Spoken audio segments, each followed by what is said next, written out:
Добрый день, паважаныя дзеці, паважаныя бацькі. Сёння мы з вами пазнаёмімся з апавяданнем Генрыха Далідовіча «Страта». 4-я частка. Мінула пагодная, а пасля і дажджлівая восень. Насталі сіберныя халады. Сіберны тут вельмі моцны, рэзкі, люты. Міця скончыў першую чвэрць лепш за нас усіх. Толькі на моцныя, як казалі пяцёркі. Пахадзіў пасля канікулаў у школу яшчэ крыху, недзе да паловы марознага гурбістага снежня і нечакана злёг у пасцель. У яго часта, па некалькі разоў на дзень, пачала здарацца непрытомнасць, альбо ішла з носа ці рота кроў. Ён схуднеў, абяссілеў, аж пасінеў, з ложка не ўставаў.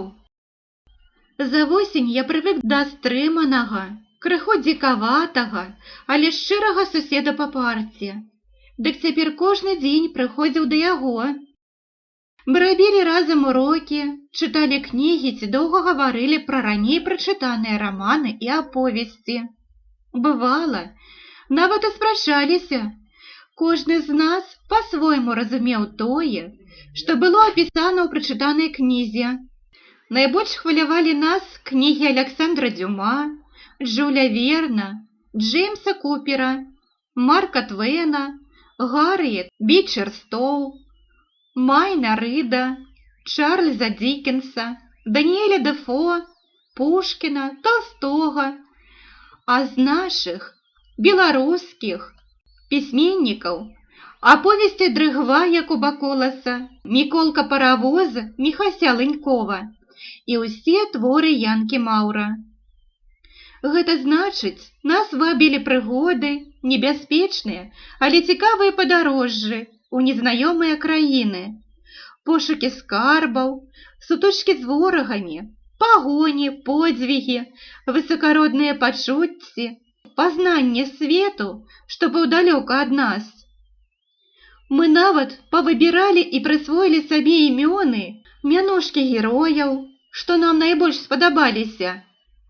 Жартуючы, за вочы давалі іншыя імёны, мянушкі і нашым аднакласнікам. Ні Міця, ні я тады нават і не здагадваліся, што цікавае ёсць і паблізу нас. Чамусьці здавалася, што яно цікавае, было і ёсць толькі недзе далёка. А вось тут, на нашай зямлі, яго ці няма, ці ёсць вельмі мала. Яшчэ чыталі мы адзін аднаму свае вершы, правілі іх, альбо нават і разам складалі доўгія ці кароценькія вершаваныя творы для нашай новай насценнай газеты.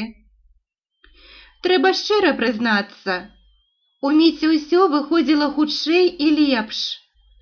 Ён спрытней знаходзіў патрэбныя словы, рыфмы, і ясней, ямчэй выяўляў думку і ўмеў сказаць пра звычайнае неяк вельмі ж незвычайна, хораша. Я часамі аж не даваў сабе веры. Няўжо Міця усё гэта прыдумляе сам? А па-другое, уражваўся, што ён, мой аднагодак, думае зусім іначай, чым я, нібы зазірае ўжо туды, куды я яшчэ зазірнуць не магу. Адыходзячы дадому, я браў яго сшыткі і назаўтра заносіў іх у школу, а пазней ужо іх, правераныя настаўнікамі, прыносіў Міцю. Паважаныя дзеці, паважаныя бацькі, вось і скончылі мы чытанне 4-й часткі апавядання Генрыха Далідовіча «Страта». Калі ласка, ставце лайки, подписывайтесь на канал. Дзякую вам за увагу!